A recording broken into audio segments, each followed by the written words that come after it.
ستړي مشه زه رحمان بونریم دا بی کاسټ دی د پاکستان د پوځونو یا ځواکونو بیان او د پاکستان نایب وزیر اعظم اسحاق ډار څو شپې مخکې یو بل پریس کانفرنس کړی دی خبري غونډې ته وینا کړې ده او د دې فکرمندۍ اظهار بیا کړی دی چې هندوستان حمله کوونکی دی پاکستان وایي هند که حمله وکړه ځواب به ورکوي خو یو واره بیا دا سپیناوی کړی دی چې پاکستان د حملې شروعات نه کول غواړي دغه شان د پاکستان یو بل د اطلاعاتو وزیر عطا تارړ یو 10 ساعته مخکې ویلي چې هند په 4 ساعته کې یا په 10 ساعته کې حمله کولی شي عطا تارړ ویلي و چې د هغو سره د استخباراتو او د خفیه ادارو معلومات دي چې هند د حملې تیاری نیولی دی دا معلومات په ممکنه توګه باندې د چین استخبارات چې دي سټلایټس دي یا نور چې استخباراتي ادارې دي نړیوال هغو دوی ته ورکړي وي د پاکستان خپلو استخباراتي ادارو سره هم دا معلومات کیدای شي او که دا معلومات نه وي نو هم هند ډېر ښکاره ویلي دي مثال په توګه وزیر اعظم نریندرا مودي چې هغه خپلو ځواکونو ته ویلي دي چې حمله وکړئ کله یې کول غواړئ څنګه یې کول غواړئ او په څومره غټ انداز کې کول غواړئ د دې اجازت یعنی فری هینډ د هند ځواکونو له ورکړی شوی دی د دې ټولو خبرو نه معلومیږي چې د دې جګړې یا د هند او پاکستان ترمنځ د جنگ د ګرمېدو امکانات ډېر زیات سیوا شوي دي په ممکنه توګه باندې دا حمله چې دا یو فل سکیل یعنی مکمله روایتي جګړه وي یا هدفي حمله وي په دې باندې بحث کوو دغه شانتې پرون دلته کې د امریکې د باندنیو چارو وزارت کې هم د دې په هکله یو تپوس ته په ځواب کې وویل شو چې د امریکې د باندنیو چارو وزیر مارکو روبیو هم د پاکستان او هم د هندوستان د باندنیو چارو د وزیرانو سره په دې موضوع باندې خبرې اترې کول غواړي ملګرو ملتونو هم هند ته هم پاکستان ته ویلي دي چې باید جګړې نه ډډه وکړی شي دا ټولې خبرې چې راغونډې شي دا ټولې خبرې چې راوځی شي معنی دا ده چې دواړه هیوادونه په مورچه کې دي په ماشه باندې ګوته ده او د جګړې شروعات چې دي دا ډېر لرې نه ښکاري څنګه به وي څنګه به نه وي اثرات به یې په دې خبره کوو خو لومړی داسې ده چې جګړه مکمله شروع کیږي دې باندې د تفصیل نه مخکې زه دا وایم په تېرو څو پروګرامونو کې ما دا وویل چې جګړه خو شروع شوې ده یوه په وزیرستان کې چې کوم طالبان پاکستان فکر کوي چې دوی ورته خوارج وایي یو اویا کسان دوی وژلي دي د پاکستان د پوځ دعوه ده که څه هم د هغې عکسونه قبرونه تصویرونه یا معلومات سم په ازاده لارو باندې مطبوعاتو ته نه دي ورکړی شوي خو بیا هم دی چې دوی وژلي دي پاکستان تور دا چې وزیرستان ته طالبان چې دي هغه هندوستان را لېږلي دي د هندوستان په لمس راغلي دي ګویا پاکستان دا ویل غواړي چې د پاکستان تحریک طالبان چې دی هغه اوس د هند لپاره کار کوي د هندوستان په وینا باندې کار کوي د یو کافر هیواد هغه طالبان چې هغه د اسلام او د جهاد په نوم جګړه کوي او د اسلامي تعلیماتو تر مخ هغه دغه دعوه کوي چې هغه جګړه کوي اوس هغه وایي چې د کافرو د هندوانو لپاره د پاکستان خلاف جګړه کوي طالبانو تر اوسه پورې په دې موضوع باندې که غبرګون مخې ته نه دی راغلی ما د خبریالانو سره په دې موضوع باندې چې خبرې کولې نو هغه وایي چې طالبان په ممکنه توګه دا دعوې سمې نه مني بله دا چې د هغو چې کوم د مرګ ژوبلې د شمېره ده طالبان د هغې سره هم اتفاق نه لري یوه یعنی هلته جګړه شروع شوې ده پاکستان په وزیرستان کې جګړه روانه ده دا په واهګا کې هم نه ده روانه دا په لاین اپ کنټرول چې دی ورته وایي دا په هغې هم نه ده روانه دا په اټاري باندې هم نه ده روانه که څه هم دی د یو بل خلاف ځینې ګامونه پورته کړي دي هغه ګامونو کې هوایي حریم بندېدل تجارت بندېدل د سند انډس ریور چې کوم ټریټي وه هغه هندوستان چې دا ختمه کړې ده داسې اقدامات یې کړي دي خو عملي جګړه چې ده داسې ښکاري دویم بیګا د شپې د هندوستان او د پاکستان د لوري په یو بل باندې ډزې شوي دي تاسو لیدی شئ چې دا هغه ډزې وې دا هغه فایرنګ و دا هغه ګولهباري وه چې په یو بل باندې د پولې پورې راپورې غاړه کې ده ما د هندوستان چینل یې کتې د هندوستان چینل چې دي هغه وایي چې مونږ تللي یو په پوله باندې دوی لیدل چې د پاکستان پوځونو خپلې چیک پوسټې پرېښي دي دغه شان د پاکستان ځینې مطبوعات وایي چې هندوستانیانو ځینې جرنیلانو د پاکستان سره جګړې نه انکار کړی دی دا قسم دعوې کېږي خو بهر دا دعوې اکثره په مطبوعاتو کې د سنسني یا د خلکو د ګرمولو لپاره یعنی د خلکو د راپارولو لپاره جوړیږي دا څه نوې خبره نه ده اوس د آی ایس پی آر او د اسحاق ډار پریس کانفرنس ته چې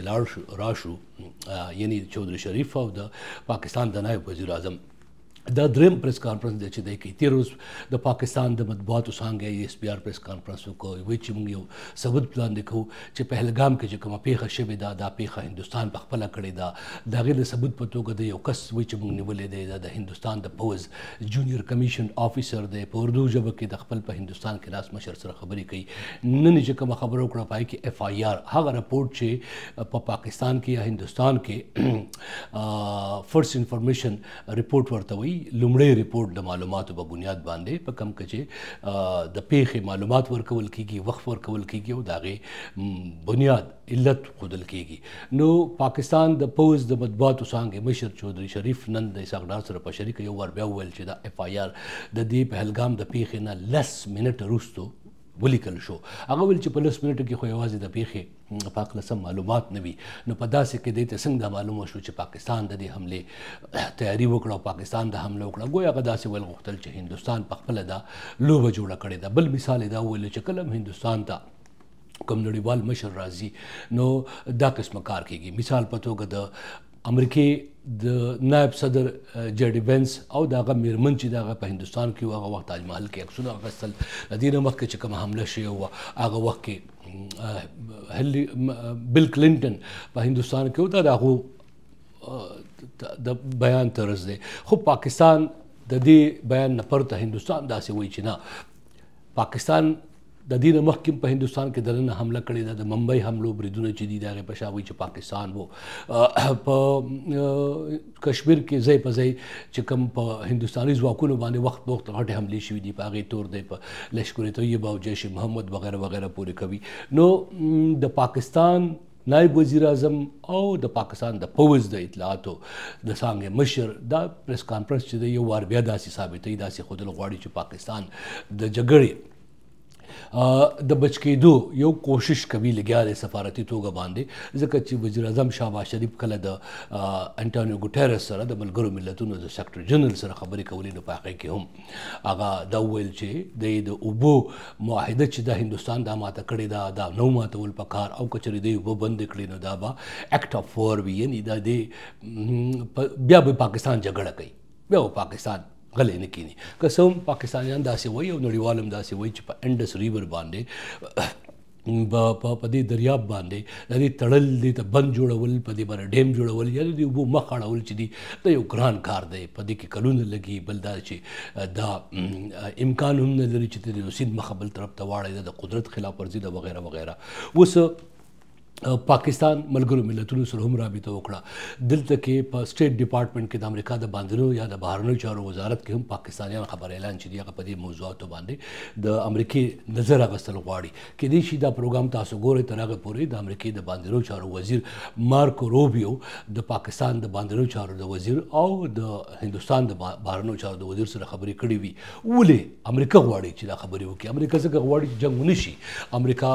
د یوکرین او د روس جګړه هم ختمول غواړي، د هندوستان او پاکستان جګړه وایي چې هم ونه شي، او د هغې علت دا دی چې د جګړې په بنیاد باندې نه یوازې دا چې هند او پاکستان تاوان سره مخ کېږي، د هغو ولسونو تاوان سره مخ کېږي، بلکې د دې اثرات په پوره جنوبي ایشیا او بلکې په پوره نړۍ پرېوځي. یو غټ مشکل دا دی چې دا کاروبارونو ته نقصان رسوي، دا نړیوالو اړیکو ته نقصان رسوي، دا نړیوال د طاقت توله چې دا کږوي. هند ځان له ملګري لټوي، پاکستان ځان له ملګري لټوي. مثال په توګه د پاکستان سره دا وخت ډېر په ښکاره باندې د چین ملګرتیا چې ده هغه لیدل کېږي. پاکستاني مطبوعات وایي چې د چین د کوم چې استخبارات دي هغه د هغو چې کوم د هوایي ځواکونو وسله ده هغه پاکستان سره کومک کولی شي، د هغو ډرون کومک کولی شي. دغه شان هند هم د خپلو ملګرو سره په کانټیکټ کې دی، په خبرو اترو کې دی وغیره وغیره. نو امریکا د نړیوال طاقت توله هم کږېدی شي، د دې په جنوبي ایشیا کې هم اثرات کېدی شي او په نړیوال کچ باندې یو غټ جنجال شروع کېدی شي. دویم غټ علت دا دی چې دواړه هیوادونه که څه هم غریبانان دي، که څه هم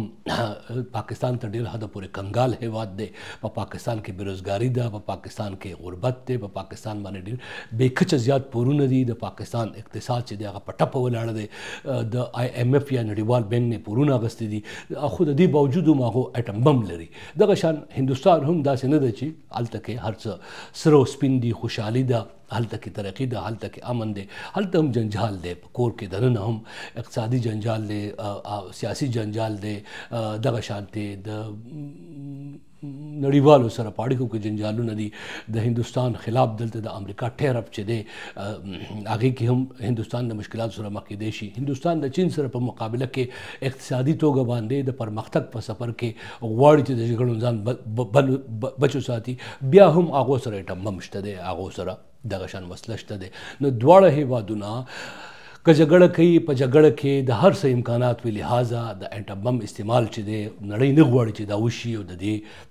کې استعمال سره ډېر غټ خطر جوړېدی شي. نو ځکه امریکا غواړي چې د پاکستان او د هندوستان ترمنځ جګړه نه وي او د دې جګړې نه د بچ کېدو لپاره هغه چې کوم دغه دی دا کوششونه دی هغه کوي. د دې نه مخکې به هم پاکستان او هندوستان چې کله دا قسم جنجال ونه د امریکې کله به بش ټلیفون کوو، کله به کلینټن ټلیفون کوو، کله به صدر اوباما ټلیفون کوو، داسې ټلیفونونه وخت په وخت شوي دي.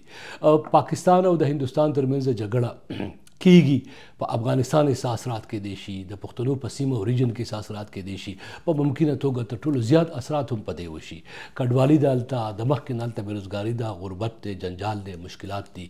البته پښتانه دا ځلې په دې خبره داسې ښکاري چې پوه دي. پښتنو ته دا خبره شاید دا وخت زلمی کل ته د یوت چې کوم دی د هغو ذهن ته رسېدلې ده چې د پاکستان او هندوستان جګړه کې تاوان د دې کېږي.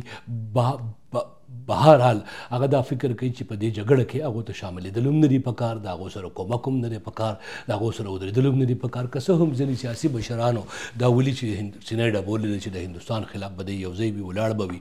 پښتانه به راپورته کېږي. خو پښتانه اوس د 1915 دور هم نه دی، 1901 هم نه دی، 1999 هم نه دی. اوس پښتنو